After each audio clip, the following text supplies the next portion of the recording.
ಎಲ್ಲರಿಗೂ ನಮಸ್ಕಾರ. ಥಟ್ ಅಂತ ಹೇಳಿ ಕ್ವಿಜ್ ಕಾರ್ಯಕ್ರಮಕ್ಕೆ ತಮಗೆಲ್ಲ ಸ್ವಾಗತ. ಎಲ್ಲರಿಗೂ ಕರ್ನಾಟಕ ರಾಜ್ಯೋತ್ಸವದ ಶುಭಾಶಯಗಳು. ಒಂದು ವಿಶೇಷ ಕ್ವಿಜ್ ಕಾರ್ಯಕ್ರಮ ನಡೆಸ್ಕೊಡ್ತಾ ಇದ್ದೇವೆ. ಈ ಕಾರ್ಯಕ್ರಮವನ್ನು ನಡೆಸ್ಕೊಡೋದಕ್ಕೆ ನಾವು ಮಲ್ಲೇಶ್ವರದಲ್ಲಿ ಇರ್ತಕ್ಕಂಥ ಮಂತ್ರಿ ಸ್ಕ್ವೇರ್ ಸ್ಥಳಕ್ಕೆ ಬಂದಿದ್ದೇವೆ. ಇದು ಮೆಟ್ರೋ ನಿಲ್ದಾಣ. ಈ ಮೆಟ್ರೋ ನಿಲ್ದಾಣದಲ್ಲಿ ನಾವೆಲ್ಲ ಹೋಗೋಣ, ಮೆಟ್ರೋ ರೈಲಲ್ಲಿ ಪ್ರಯಾಣ ಮಾಡೋಣ, ಮೆಟ್ರೋ ಕಾರ್ಯಕರ್ತರ ಜೊತೆ ಕೆಲಸಗಾರರ ಜೊತೆ ಒಂದಷ್ಟು ಮಾತುಕತೆ ಆಡ್ತಾ ಅವರ ಕಷ್ಟ ಸುಖಗಳನ್ನು ತಿಳ್ಕೋತಾ ಕನ್ನಡದ ಬಗ್ಗೆ ಒಂದಷ್ಟು ಮಾಹಿತಿಯನ್ನು ಹಂಚುವ ಪ್ರಯತ್ನವನ್ನು ಮಾಡೋಣ. ನಾನು ಸಿದ್ಧವಾಗಿದ್ದೇನೆ, ನೀವೆಲ್ಲ ಸಿದ್ಧವಾಗಿದ್ದೀರಿ ಅಂದರೆ ನನ್ನ ಜೊತೆ ನೀವು ಬರಬಹುದು, ಮೆಟ್ರೋ ಪ್ರಯಾಣವನ್ನು ಮಾಡಬಹುದು, ಹಾಗೆಯೇ ಕನ್ನಡದ ಬಗ್ಗೆ ಒಂದಷ್ಟು ವಿಚಾರಗಳನ್ನು ತಿಳಿದುಕೋಬಹುದು. ಸಿದ್ಧವಾಗಿದ್ದೇನೆ.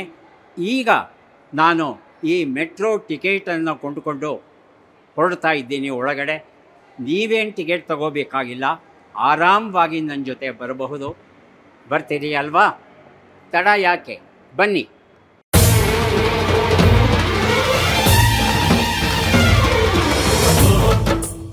ಮಲ್ಲೇಶ್ವರಂ ಮಂತ್ರಿ ಸ್ಕ್ವೇರ್ ಬಂದಿದ್ದೇನೆ.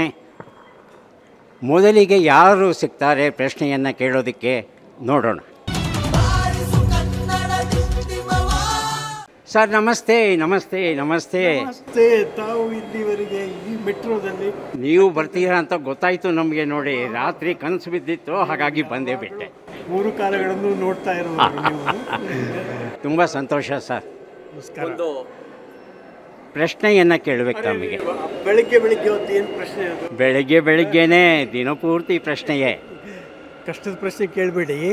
ಹಾಂ ಸರ್, ವಿದೇಶಗಳಲ್ಲಿ ಮೆಟ್ರೋನ ಸಾಮಾನ್ಯವಾಗಿ ಭೂಮಿಯ ಒಳಗೆ ಮಾಡ್ತಾರೆ. ಮೇಲ್ಗಡೆ ಇರತಕ್ಕಂಥ ವಾಸ್ತು ಗಿಡ ಮರಗಳು ಉಳ್ಕೊಳ್ಳುತ್ತೆ. ನಮ್ಮ ಬೆಂಗಳೂರಲ್ಲಿ ಬಹುಪಾಲು ಮೆಟ್ರೋ ನೆಲದ ಮೇಲಿದೆ. ಹಾಗಾಗಿ ಮರ ಗಿಡಗಳು ಪರಿಸರಕ್ಕೆ ಎಷ್ಟರ ಮಟ್ಟಿಗೆ ಹಾನಿಯಾಗಿರಬಹುದು, ಆ ಬಗ್ಗೆ ಏನಾದರೂ ಹೇಳ್ತೀರಾ?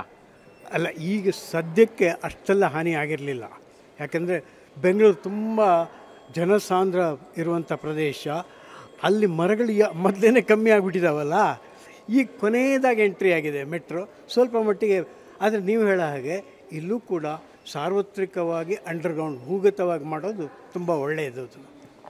ಭೂಗತವಾಗಿ ಮಾಡಬೇಕು ಅಂದರೆ ಸ್ವಲ್ಪ ಹೆಚ್ಚು ಹಣ ಬೇಕಾಗುತ್ತೆ. ನೆಲದ ಮೇಲೆ ಮಾಡೋದಕ್ಕೆ ₹1 ತಗಲಿದ್ರೆ, ಭೂಮಿಯ ಒಳಗೆ ಮಾಡಿದ್ರೆ 3 ರಿಂದ 4 ರೂಪಾಯಿ ಬೇಕಾಗುತ್ತೆ. ಹೆಚ್ಚುವರಿ ಹಣ ಎಲ್ಲಿಂದ ತರೋದು? ಆದರೆ ನೀವು ಮರಗಿಡಗಳನ್ನು ಒಂದು ಮರ ಕಡಿಯೋಕ್ಕೆ ನಮಗೇನು ಕಾಂಟ್ರಾಕ್ಟರ್ ಪ್ರಕಾರ 1,800 ರೂಪಾಯಿ ಸಾಕಾಗುತ್ತೆ. ಆದರೆ ಮರದ ವ್ಯಾಲ್ಯೂ 35,000 ರೂಪಾಯಿ ಇದೆ. ಮರ ನಮ್ಮ ವಾತಾವರಣಕ್ಕೆ ಏನೇನು ಕಂಟ್ರಿಬ್ಯೂಷನ್ ಮಾಡ್ತಾಯಿದೆ, ನೀರು ಹಿಡಿಯೋಕ್ಕೆ, ಪಕ್ಷಿಗಳಿಗೆ ಆಸರೆ, ಪರಾಗಸ್ಪರ್ಶಕ್ಕೆ, ಅಷ್ಟೆಲ್ಲ ನೀವು ಅದನ್ನು ವ್ಯಾಲ್ಯೂ ಮಾಡಿದರೆ ಒಂದು ಮರದ ಬೆಲೆ ನೀವು ಇಲ್ಲಿ 3 ರೂಪಾಯಿ ಇದ್ದದ್ದು 15 ರೂಪಾಯಿ ಆದರೂ ಕೂಡ ಅದನ್ನು ಸರಿ ತೂಗಿಸಲಾರದು. ಒಂದು ಮರ ಸೇವ್ ಮಾಡ್ತಿರಲ್ಲ ನೀವು. ಆದ್ದರಿಂದ ಭೂಗತವಾಗಿ ಇದ್ದುಕೊಂಡು ಮರ ಸೇವ್ ಮಾಡೋದು ಭಾಳ ಒಳ್ಳೆಯದು. ತಾತ್ಕಾಲಿಕವಾಗಿ ನಮಗೆ 3 ಪಟ್ಟು ಹಣ ಖರ್ಚಾಗುತ್ತೆ ಅಂತ ಅನ್ನಿಸ್ಬಹುದು. ಆದರೆ ಸುದೀರ್ಘವಾಗಿ ಯೋಚನೆ ಮಾಡ್ತು ಅಂದರೆ ಇದು 100 ಪಟ್ಟಷ್ಟು ಅನುಕೂಲತೆ ಮಾಡಿಕೊಡುತ್ತೆ. ಮಾಡಿಕೊಡುತ್ತೆ. ತಾವು ಭಾಳ ಸರಿಯಾಗಿ ಹೇಳ್ತೀರಿ. ಮರಗಳು ಅಂದರೆ ನಮ್ಮ ಭವಿಷ್ಯದ ಆಸರೆಗಳು. ಅವನ್ನ ನಾಶ ಮಾಡಿದರೆ ಯಾವ ಸಿಟಿ ಕೂಡ ಉಳಿಯೋದಿಲ್ಲ, ಹಳ್ಳಿ ಕೂಡ ಉಳಿಯೋದಿಲ್ಲ. ಈಗಾಗಲೇ ನಾವು ಈ ಜಾಗತಿಕ ತಾಪಮಾನ ಏರಿಕೆ ಆಗ್ತಾಯಿದೆ ಅಂತ ಹೇಳ್ತಾ ಇದ್ದೀವಿ. ನಗರದಲ್ಲಿ ತುಂಬ ಜಾಸ್ತಿ ಏರಿಕೆ ಆಗ್ತಾಯಿದೆ. ಹಾಗೆ ನಗರದಲ್ಲಿ ಸ್ವಲ್ಪ ಮಟ್ಟಿಗಾದರೂ ಏರ್ ಕಂಡೀಷನಿಂಗ್, ನೆಲವನ್ನು ಗಾಳಿಯನ್ನು ತಂಪು ಮಾಡಬೇಕು ಅಂತಿದ್ದರೆ ಮರಗಳನ್ನು ಉಳಿಸ್ಬೇಕು, ಹೊಸ ಸಸ್ಯಗಳನ್ನು ನೆಡಬೇಕು. ಆದ್ದರಿಂದ ಈ ಮೆಟ್ರೋ ಈಗ ನಾವು ಇಲ್ಲಿ ನೆಲದ ಮೇಲಿದ್ದರೂ ಕೂಡ ಮುಂದೆ ಕ್ರಮೇಣ ನೆಲದ ಒಳಗೆ ಮೆಟ್ರೋ ಸಂಚಾರ ಸೌಲಭ್ಯಗಳನ್ನು ಬಳಸ್ಕೋಬೇಕು ಅಂತ ನಾವು ಹೇಳಿದ್ವಿ. ಬಹಳ ಒಳ್ಳೆಯ ಒಳನೋಟ ಕೊಟ್ಟರೆ ಸರ್. ತುಂಬ ಧನ್ಯವಾದಗಳು. ಇಷ್ಟೆಲ್ಲ ಮಾಹಿತಿ ಕೊಟ್ಟಿದ್ದೀರಲ್ಲ, ಸುಮ್ಮನೆ ಕಳಿಸೋಕ್ಕಾಗುತ್ತಾ ನಿಮ್ಮನ್ನು? ಒಂದಷ್ಟು ಪುಸ್ತಕ, ಭಗ್ನ ಪ್ರೇಮಿಯ ಅಪೂರ್ಣ ಡೈರಿ, ಜೋಗಿ ಬರೆದಿರೋಂಥದ್ದು ಚೆನ್ನಾಗಿದೆ ಪುಸ್ತಕ. ಟೈಪಿಸ್ಟ್ ತಿರಸ್ಕರಿಸಿದ ಕಥೆ ನಮ್ಮ ಶಿವಕುಮಾರ್ ಮಾವಲಿ ಬರೆದಿರುವಂಥದ್ದು. ತುಂಬ ಚೆನ್ನಾಗಿದೆ ಕಥೆಗಳು, ನಾವು ಓದಿದ್ದೇನೆ. ಶಶಿ ತರೀಕೆರೆ ಪ್ಯೂಪಾ ಕವಿತೆಗಳು ಅಂತ 3 ಪುಸ್ತಕ. ಯಾಕಂದರೆ ನೀವು ಕೊಟ್ಟಿರೋ ಮಾಹಿತಿ ಇದೆಯಲ್ಲ, 30 ಪುಸ್ತಕಗಳಿಗೆ ಸಮನಾದದ್ದು 3 ಪುಸ್ತಕ ಕೊಡ್ತಾ ಇದ್ದೇವೆ. ಇದೇ ರೀತಿ ಪುಸ್ತಕದ ಜನಪ್ರಿಯತೆಯು ಕೂಡ ತಮ್ಮ ಥಟ್ಟಂತ ಹೇಳಿದ ಕಾರ್ಯಕ್ರಮಗಳ ಹಾಗೆ ಅದು ಕೂಡ ಹೆಚ್ಚಾಗ್ತಾ ಇರಲಿ, ಜಾಸ್ತಿ ಜನ ಪುಸ್ತಕ ಓದ್ತಾ ಇರಲಿ.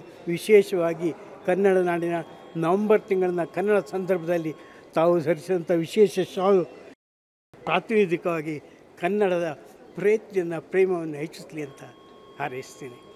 ಧನ್ಯವಾದ. ನಮಸ್ತೆ ಸರ್. ನಾಗೇಶ್ ಹೆಗಡೆಯವರ ಜೊತೆ ಒಂದಷ್ಟು ಮಾತುಕತೆ ಆಡಿದ್ದಕ್ಕೆ ಮರಗಳ ಮಹತ್ವ ಎಷ್ಟು ಚೆನ್ನಾಗಿ ಗೊತ್ತಾಯ್ತಲ್ವ ನಮಗೆ. ಬನ್ನಿ ಮುಂದೆ ನೋಡೋಣ. ಓಹೋ, BMRCL ಕನ್ನಡ ಸಂಘದವರು ಅದ್ಭುತವಾದ ಕರ್ನಾಟಕ ರಾಜ್ಯೋತ್ಸವ ಕಾರ್ಯಕ್ರಮವನ್ನು ಆಯೋಜಿಸಿದ್ದಾರೆ. ಈ ಒಂದು ಸಂದರ್ಭಕ್ಕಾಗಿ ವಿಶೇಷ ಥಟ್ಟಂತೆ ಹೇಳಿ ಕಾರ್ಯಕ್ರಮವನ್ನು ನಾವು ಮೆಟ್ರೋ ರೈಲಲ್ಲೇ ಪ್ರಯಾಣಿಸ್ತಾ ಮಾಡುವ ಒಂದು ಆಸೆ. ಹೋಗೋಣ ಅಲ್ವಾ? ರೈಲು ಹತ್ತೇ ಬಿಡೋಣ, ಬನ್ನಿ.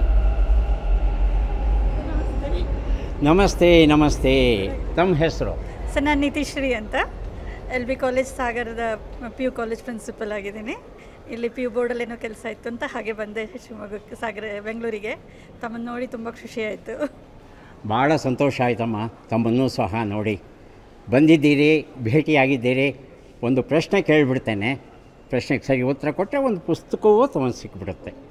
ಆಗಬಹುದಾ? ಈ ಪ್ರಶ್ನೆ ಒಂದು ಭಾವಗೀತೆಯ ರೂಪದಲ್ಲಿದೆ. ಈ ಭಾವಗೀತೆಯ ಚರಣವನ್ನು ನಾವು ಹಾಡಿ ತೋರಿಸ್ತೇವೆ, ಅದರ ಪಲ್ಲವಿಯನ್ನು ತಾವು ಹಾಡಬೇಕು. ಈಗ ಆ ಚರಣವನ್ನು ಹಾಡೋದಕ್ಕೆ ಬಂದಿದ್ದಾರೆ ಧನ್ಯಶ್ರೀ ಅಡಿಗ ಅವರು. ಶಾಸ್ತ್ರೀಯ ಸಂಗೀತದಲ್ಲಿ ಅಪಾರ ಪಾಂಡಿತ್ಯವನ್ನು ಪಡೆದಿರತಕ್ಕಂಥ ಧನ್ಯಶ್ರೀಯವರು ಈಗ ಒಂದು ಭಾವಗೀತೆಯನ್ನು ಹಾಡ್ತಾರೆ. ಯಾವ ಭಾವಗೀತೆ? ಕಾದು ನೋಡೋಣ. ರವಿಗೆ ಕಾಂತಿಯ ನೀವ ನಿನ್ನ ಕಣ್ಣೀಕ್ಷಿಸಲು ಪಾಪ ತಾನುಳಿಯುವುದೇ ಪಾಪವಾಗಿ. ರವಿಗೆ ಕಾಂತಿಯ ನೀವ ನಿನ್ನ ಕಣ್ಣೀಕ್ಷಿಸಲು ಪಾಪ ತಾನುಳಿಯುವುದೇ ಪಾಪವಾಗಿ. ಗಂಗೆ ತಾನೋದ್ಭವಿಪ ನಿನ್ನಡಿಯ ಸೋಂಕಿಂಗೆ ನರಕ ತಾನುಳಿಯುವುದೇ ನರಕವಾಗಿ. ತುಂಬ ಅರ್ಥವತ್ತಾದಂಥ ಭಾವಗೀತೆ. ಕನ್ನಡ ಸಾಹಿತ್ಯದಲ್ಲಿ ಇದೊಂದು ಅಪರೂಪದ ಗೀತೆ. ಈ ಗೀತೆಯ ಪಲ್ಲವಿಯನ್ನು ಹಾಡ್ತಾರಾ ಮೇಡಮ್ ಅವರು? ನೋಡೋಣ. ನೆನಪಾಗ್ತಾ ಇಲ್ಲ ಸರ್ ನನಗೆ. ನೆನಪಾಗ್ತಾ ಇಲ್ಲ, ಚಿಂತೆ ಇಲ್ಲ. ಈ ಭಾವಗೀತೆಯನ್ನು ಬರೆದಂಥ ಕವಿ ಯಾರು ಅಂತ ಹೇಳಿದರೆ ಸಾಕು, ಪುಸ್ತಕ ತಮಗೆ ಸಿಗುತ್ತೆ. ಭಾವಗೀತೆ ಸರ್, ಆಪ್ಷನ್ಸ್ ಆಯ್ಕೆಗಳು ಕೊಡಬೇಕಾ? ಹೌದು, ಸ್ಟುಡಿಯೋದಲ್ಲಿ ಆಯ್ಕೆಗಳನ್ನು ಕೊಡ್ತೇವೆ, ಆದರೆ ಹೊರಗೆ ಬಂದಾಗ ಆಯ್ಕೆಗಳು ಕೊಡೋದು ಕಷ್ಟ. ಆದರೂ ಕೇಳಿದ್ದೀರಿ ತಾವು, ಖಂಡಿತ ಕೊಡ್ತೇನೆ. KS ನರಸಿಂಹಸ್ವಾಮಿ, ದತ್ತಾತ್ರೇಯ ರಾಮಚಂದ್ರ ಬೇಂದ್ರೆ, ಕುವೆಂಪು. ಸರ್. ಹೇಳಿ ಉತ್ತರ. ನರಸಿಂಹಸ್ವಾಮಿ ಸರ್. ಅಲ್ಲ, ಉತ್ತರವನ್ನು ಯಾಕೆ ಬದಲಾಯಿಸ್ತೀವಿ? ಕುವೆಂಪು ಅವರೇ ಅಂತ ನಾನು ಅಂದ್ಕೊಂಡಿದ್ದೀನಿ. ಕುವೆಂಪು ಅವರೇ ಅಂತ ಅಂದ್ಕೊಳ್ಳೋದಲ್ಲ, ಕುವೆಂಪು ಅವರೇ ಬರೆದಿರೋದು. ಇದರ ಪಲ್ಲವಿಯನ್ನು ಹಾಡ್ತಾರೆ, ಕೇಳಿ. ಮುಚ್ಚುಮರೆಯಿಲ್ಲದೆಯೇ ನಿನ್ನ ಮುಂದೆಲ್ಲವನು ಬಿಚ್ಚಿಡುವೆಯೋ ಗುರುವೇ ಅಂತರಾತ್ಮ. ಪಾಪವಿದೆ ಪುಣ್ಯವಿದೆ ನರಕವಿದೆ ನಾಕವಿದೆ. ಪಾಪವಿದೆ ಪುಣ್ಯವಿದೆ ನರಕವಿದೆ ನಾಕವಿದೆ. ಸ್ವೀಕರಿಸೋ ಗುರುವೇ ಅಂತರಾತ್ಮ. ಬಹಳ ಚೆನ್ನಾಗಿ ಹಾಡಿದ್ರಿ. ಅಂತೂ ಇಂತೂ ಕುವೆಂಪು ಅವರನ್ನು ಪತ್ತೆ ಹಚ್ಚೇ ಬಿಟ್ಟರೆ ಬಹಳ ಸಂತೋಷ. ವೇದ ಕಾಲದ ವಿದ್ಯಾವತಿಯರು HR ಅಮರ್ನಾಥ್ ಸಂಪಾದಿಸಿರುವಂಥ ಪುಸ್ತಕ ಬಹಳ ಚೆನ್ನಾಗಿದೆ.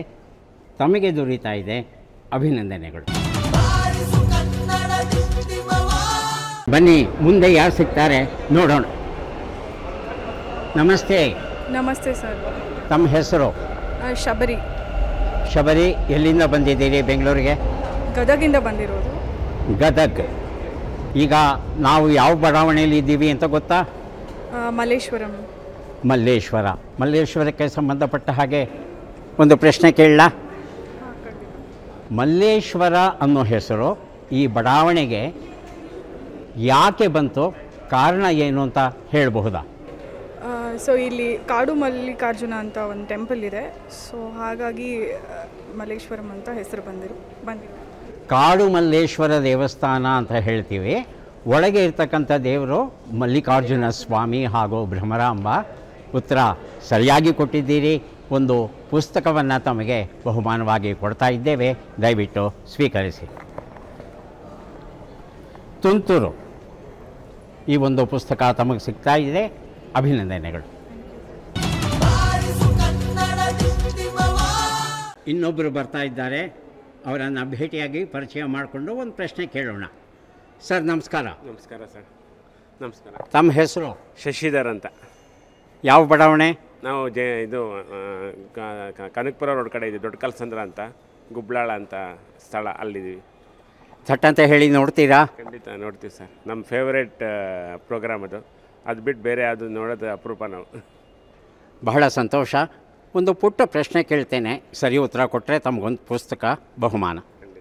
ಬೆಂಗಳೂರಿನ ಜನಸಂಖ್ಯೆ ಎಷ್ಟು? ಆಯ್ಕೆಗಳು ಕೊಡ್ತಾ ಇದ್ದೇನೆ.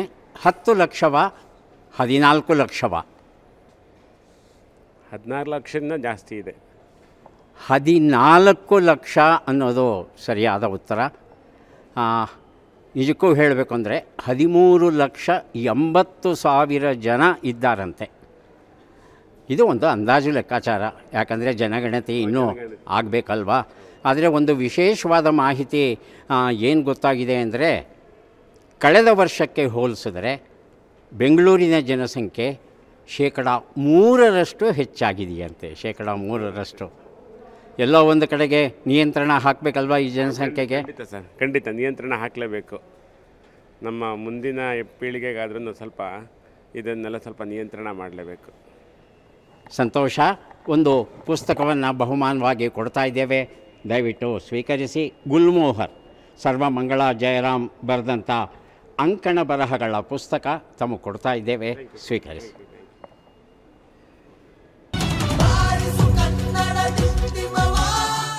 ನಮ್ಮ ಸೆಕ್ಯೂರಿಟಿಯವರು ನಿಂತ್ಕೊಂಡಿದ್ದಾರೆ, ಅವರನ್ನು ಭೇಟಿಯಾಗಿ ಒಂದು ಪ್ರಶ್ನೆ ಕೇಳಬಹುದಲ್ವಾ? ಬನ್ನಿ. ಸರ್ ನಮಸ್ಕಾರ. ನಮಸ್ಕಾರ ಸರ್. ತಮ್ಮ ಹೆಸರು? ಸರ್ ಸಾಗರ್ ದಾಸ್. ಸಾಗರ್ ದಾಸ್. ಮೂಲತಃ ಎಲ್ಲಿಂದ ಬಂದಿದ್ದೀರಿ? Sir Tripura, north East. Tripura, north East. ಹಾಂ ಸರ್. ಕನ್ನಡ ಬರುತ್ತಾ? ಸರ್ ಬರುತ್ತೆ ಸರ್. ಸ್ವಲ್ಪ ಬರುತ್ತಾ, ಚೆನ್ನಾಗಿ ಬರುತ್ತಾ? ಸರ್ ಪೂರ್ತಿ ಬರಲ್ಲ, ಸ್ವಲ್ಪ ಬರುತ್ತೆ. ತುಂಬ ಸಂತೋಷ. ಹಾಂ ಬೆಂಗಳೂರಿಗೆ ಬಂದು ಕನ್ನಡವನ್ನು ಕಲ್ತಿದ್ದೀರಲ್ಲ. ಸರ್. ಹಾಂ ಸರ್. ಜೀವನೋಪಾಯಕ್ಕಾಗಿ ಬೆಂಗಳೂರಿಗೆ ಬರುವಂಥ ಎಲ್ಲ ಜನ ಕನ್ನಡವನ್ನು ಕಲಿತ್ರೆ ಅದಕ್ಕಿಂತ ಖುಷಿ ಪಡುವಂಥ ವಿಚಾರ ಮತ್ತೊಂದಿಲ್ಲ. ಈಗ ತಮಗೊಂದು ಪ್ರಶ್ನೆ ಕೇಳಬಹುದಾ? ಸರ್ ಕೇಳಿ ಸರ್. ಈಗ ಭಾರತದಲ್ಲಿ ದೊಡ್ಡ ದೊಡ್ಡ ನಗರಗಳಿವೆ. ಹಾಂ ದಿಲ್ಲಿ, ಮುಂಬೈ, ಕೋಲ್ಕತ್ತಾ, ಬೆಂಗಳೂರು, ಚೆನ್ನೈ, ಹೈದರಾಬಾದ್, ಹೀಗೆಲ್ಲ. ಹಾಂ ಸರ್. ಜನಸಂಖ್ಯೆಯ ದೃಷ್ಟಿಯಿಂದ ಹಾಂ ಬೆಂಗಳೂರು ಎಷ್ಟನೇ ಸ್ಥಾನದಲ್ಲಿದೆ? 1, 2, 3, 4, 5 ಹೀಗೆ ಎಷ್ಟನೇ ಸ್ಥಾನದಲ್ಲಿದೆ ಬೆಂಗಳೂರು? ಎಷ್ಟು ಸ್ಥಾನದಲ್ಲಿದೆ ಸರ್? 4 ಸ್ಥಾನ. 4ನೇ ಸ್ಥಾನ ಅಂತ ಹೇಳಿದ್ರು ಆ ಉತ್ತರ 100ಕ್ಕೆ 100ರಷ್ಟು ಸರಿಯಾಗಿದೆ. ಬೆಂಗಳೂರು 4ನೇ ಸ್ಥಾನದಲ್ಲಿದೆ. ಮೊದಲ ಸ್ಥಾನದಲ್ಲಿ ದಿಲ್ಲಿ, 33 ಕೋಟಿ ಜನ ಇದ್ದಾರಂತೆ. 2ನೇ ಸ್ಥಾನದಲ್ಲಿ ಇದೆ ಮುಂಬೈ, 22 ಕೋಟಿ. ಕೋಲ್ಕತ್ತಾ 16 ಕೋಟಿ. ಬೆಂಗಳೂರು 14 ಕೋಟಿ. 13,80,000 ಜನ ಇದ್ದಾರೆ ಬೆಂಗಳೂರಲ್ಲಿ. ಒಳ್ಳೆ ಉತ್ತರವನ್ನು ಕೊಟ್ಟಿದ್ದೀರಿ. ಕನ್ನಡ ಓದಲಿಕ್ಕೆ ಬರುತ್ತಾ? ಈಗ ಮಾತಾಡೋಕೆ ಕಲ್ತಿದ್ದೀರಿ ಅಲ್ವಾ? ಓದೋದಕ್ಕೂ ಕಲ್ತ್ಕೊಂಬಿಡಿ. ಹೌದು ಸರ್. ಹಾಂ, ನಿಮ್ಮ ಗೆಳೆಯರು ಯಾರಾದರೂ ಇದ್ದರೆ ಅವ್ರಿಗೂ ಸಹ ಓದಕ್ಕೆ ಕೊಡ್ಬೋದು.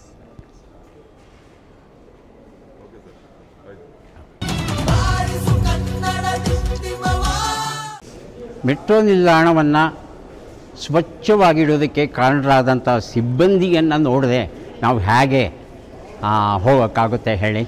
ಬನ್ನಿ ನೋಡೋಣ. ಅಮ್ಮ ನಮಸ್ಕಾರ. ತಮ್ಮ ಹೆಸರು? ಮಂಜುಳಾ ಅವರೇ, ಯಾವ ಭಾಗದಿಂದ ಬಂದಿದ್ದೀರಿ? ಬೆಂಗಳೂರಲ್ಲೇ. ಯಾವ ಬಡಾವಣೆ? ಹಾಂ, JC ನಗರ ಹತ್ರ. ತುಂಬ ಸಂತೋಷ. ನನಗೆ ಈ ಮೆಟ್ರೋ ಸ್ಟೇಷನ್ ಒಳಗೆ ಬರ್ತಾ ಇದ್ದ ಹಾಗೆ ನನ್ನ ಕಣ್ಣಿಗೆ ಕಂಡದ್ದು ಇಲ್ಲಿರ್ತಕ್ಕಂಥ ಸ್ವಚ್ಛತೆ. ಜನ ಯಾರೋ ಕಸ ಕಡ್ಡಿ ಹಾಕಲ್ವಾ? ಹಾಕ್ತಾರೆ ಸರ್, ಕ್ಲೀನ್ ಮಾಡ್ತಾ ಇರ್ತೀವಿ, ಹಾಕ್ತಾರೆ. ಹಾಂ, ಕ್ಲೀನ್ ಮಾಡ್ಕೊತಾ ಇರ್ತಾರೆ ಸರ್. ದಿನಕ್ಕೆ ಎಷ್ಟು ಸಲ ನೀವು ಸ್ವಚ್ಛಗೊಳಿಸ್ತೀರಾ? ಅರ್ಧ ಗಂಟೆಗೆ ಒಂದ್ಸರಿ ಮಾಡ್ತಾನೆ ಇರ್ತಾರೆ ಸರ್. ಹಾಂ, ಮಾಡ್ತಾ ಇರ್ತಾರೆ ಸರ್. ಹೌದಾ? ಹಾಂ ಸರ್, ಡ್ರೈಮ್ ಅಪ್ ಆಗ್ತಾ ಇರ್ತಾರೆ. ಹಾಂ, ಮಾಡ್ತಾ ಇರ್ತಾರೆ ಸರ್. ಮತ್ತು ರೈಲು ಭೋಗಿ ಒಳಗೂ ಸಹ ನಾನೆಲ್ಲೂ ಕಸ ಕಂಡಿಲ್ಲ. ಹಾಂ ಸರ್. ಅಲ್ಲಿ ಹೇಗೆ ಸ್ವಚ್ಛ ಮಾಡ್ತೀರಿ? ಅಲ್ಲಿ ಟರ್ಮಿನಲ್ ಹತ್ರ ಮಾಡ್ಕೊತಾರೆ ಸರ್. ಟರ್ಮಿನಲ್ ಹತ್ರ? ಅಲ್ಲಿ ಮಾಡ್ತಾರೆ. ಅಲ್ಲಿ ಎಲ್ಲೆಲ್ಲ ಹೋಗಿರ್ತಾ ಅಲ್ಲೆಲ್ಲ ತಕ್ಷಣ ಮಾಡಿ ಕ್ಲೀನ್ ಮಾಡಿ ಕೊಟ್ಟಿರ್ತಾರೆ. ಎಷ್ಟು ಜನ ಇದ್ದಾರೆ ಸ್ವಚ್ಛ ಮಾಡೋದಕ್ಕೆ? ಇಲ್ಲಿ 12 ಮಾರ್ನಿಂಗಲ್ಲಿ ಮೂರು ಜನ, 4 ಜನ ಸೆಕೆಂಡ್ ಶಿಫ್ಟಲ್ಲಿ, ನೈಟಲ್ಲಿ 2 ಇರ್ತಾರೆ ಸರ್. ರಾತ್ರಿ ಶಿಫ್ಟಲ್ಲೂ 2 ಇರ್ತಾರೆ? ಇರ್ತಾರೆ ಸರ್. ಮಿಷಿನ್ಸ್ ಹಾಕ್ತಾರೆ ಸರ್. ಹೇಗೆ ಸ್ವಚ್ಛಗೊಳಿಸ್ತೀರಿ? ಅಂದರೆ ಕೆಮಿಕಲ್ ಯೂಸ್ ಮಾಡಿ ಡ್ರೈ ಮಾಪ್ ಹಾಕ್ತೀವಿ, ಮತ್ತು ವೆಟ್ ಮಾಪು ನೈಟಲ್ಲಿ ಮಿಷಿನ್ ಹಾಕ್ತಾರೆ, ಮತ್ತು ಟಾಯ್ಲೆಟ್ ಸ್ವಚ್ಛ ಮಾಡ್ಕೊತೀವಿ, ಡಸ್ಟಿಂಗ್ ಮಾಡ್ಕೊತೀವಿ. ಎಲ್ಲ ವಿದ್ಯುತ್ ಯಂತ್ರಗಳ ಸಹಾಯದಿಂದ ನೈಟಲ್ಲಿ ಮಾತ್ರ ವಿದ್ಯುತ್ ಹಗಲತ್ತಲ್ಲೆಲ್ಲ ಡ್ರೈ ಮಾಪ್ ಹ್ಯಾಂಡ್ ಇರಲ್ಲ ಸರ್. ಆಗಲಿ. ಈಗ ಹಾಂ ಸರ್. ನೀವು ಸ್ವಚ್ಛತೆಯ ಹರಿಕಾರರು. ಹಾಂ ಸರ್. ಸ್ವಚ್ಛಮೇವ ಜಯತೆ ಅಂತ ಹೇಳ್ತಾರೆ. ಎಲ್ಲಿ ಸ್ವಚ್ಛತೆ ಇರುತ್ತೋ ಅಲ್ಲಿ ಜಯ ದೊರೆಯುತ್ತೆ ಅಂತ ಒಂದು ನಂಬಿಕೆ ನಮ್ಮಲ್ಲಿ. ಎಲ್ಲಿ ಸ್ವಚ್ಛತೆ ಇರುತ್ತೋ ಅಲ್ಲಿ ಮಹಾಲಕ್ಷ್ಮಿ ಬರ್ತಾಳಂತೆ. ಇಲ್ಲಿ ಸ್ವಚ್ಛತೆ ಇದೆ, ಹಾಗಾಗಿ ಮಹಾಲಕ್ಷ್ಮಿ ಬರ್ಬೋದು ಅಂತ ನನ್ನ ಒಂದು ಅನಿಸಿಕೆ. ಕೈಗಳನ್ನು ಯಾವಾಗ ತೊಳಿಬೇಕು ಅಂತ ಹೇಳಿಬಿಡ್ತೀರಾ? ಹಾಂ ಸರ್, ಪ್ರತಿ ಕೆಲಸ ಮಾಡಿದ ತಕ್ಷಣ ಕೈ ತೊಳ್ಕೊಂಡು, ಮತ್ತು ಊಟ ಮಾಡೋಕ್ಕೆ ಮುಂಚೆ, ಯಾವುದೇ ಕೆಲಸ ಮಾಡೋಕ್ಕೆ ಮುಂಚೆನೂ ಕೈ ವಾಶ್ ಮಾಡ್ಕೊಂಡು ತೊಳ್ಕೊಂಡು. ಕೆಲಸವನ್ನು ಮಾಡಿದ ಮೇಲೆ ರಾಸಾಯನಿಕ ವಸ್ತುಗಳನ್ನೆಲ್ಲ ಬಳಸಿ ಕೆಲಸ ಮಾಡಿರ್ತೀರಲ್ವಾ, ಕೈ ತೊಳ್ಕೊಳ್ಳೇಬೇಕು. ಹಾಂ, ಒಳ್ಳೆ ಉತ್ತರ ಕೊಟ್ಟಿದ್ದೀರಿ. ತಮಗೆ ಒಂದು ಪುಸ್ತಕವನ್ನು ಬಹುಮಾನವಾಗಿ ಕೊಡ್ತಾ ಇದ್ದೇವೆ. ಮಲೆನಾಡಿನ ಮಳೆಗಾಲದ ಅತಿಥಿಗಳು, ಸುಮಾ ಸುಧಾಕಿರಣ ಬರೆದಂಥ ಪುಸ್ತಕ ತಮಗೆ ಕೊಡ್ತಾ ಇದ್ದೇವೆ, ಸ್ವೀಕರಿಸಿ. ಸ್ವಚ್ಛಮೇವ ಜಯತೆ.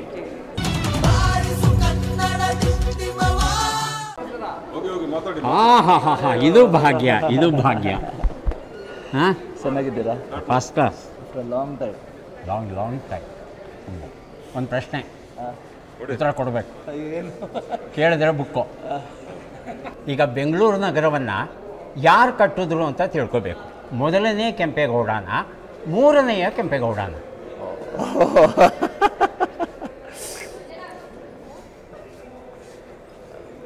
ನೋಡಿ ಊಹೆ ಮಾಡಿ. ಊಹೆ ಅಷ್ಟೇ. ಮೂರನೇ ಕೆಂಪೇಗೌಡ ಇರ್ಬೋದು. ಮೂರನೇ ಕೆಂಪೇಗೌಡ ಅಲ್ಲ, ಮೊದಲನೇ ಕೆಂಪೇಗೌಡ ಕಟ್ಟಿಸಿದ್ದು ಬೆಂಗಳೂರು ನಗರನ. ಈ ಬೆಂಗಳೂರು ನಗರಕ್ಕೆ ಈ ಹೆಸರು ಬರೋದಕ್ಕೆ ಕಾರಣ ಏನು ಅಂತ ಗೊತ್ತಾ? ಬೆಂದಕಾಳೂರು.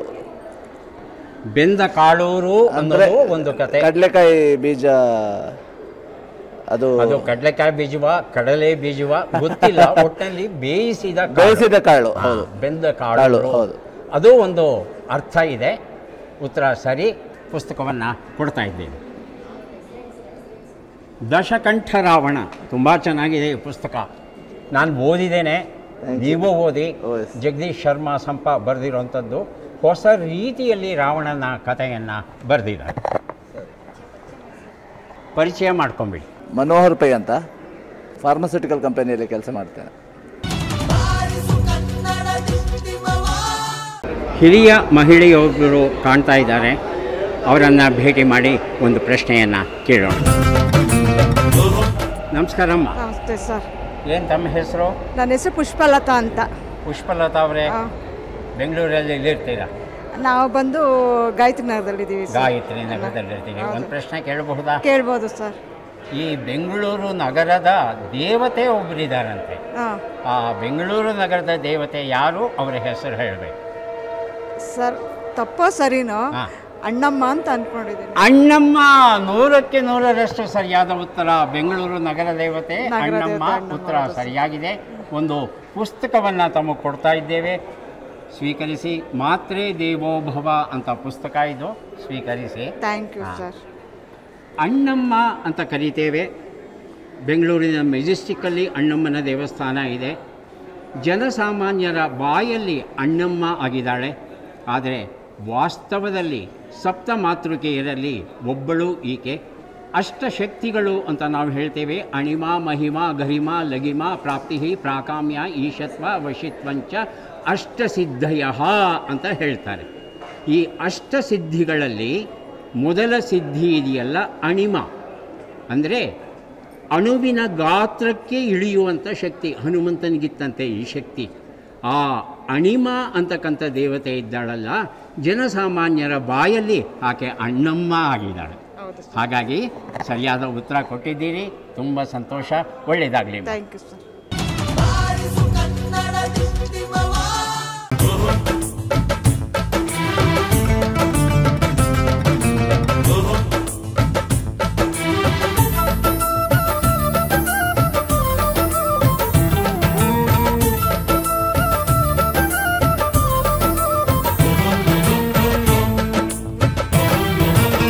ಕನ್ನಡಕ್ಕಾಗಿ ಜನನ, ಕನ್ನಡಕ್ಕಾಗಿ ಮರಣ,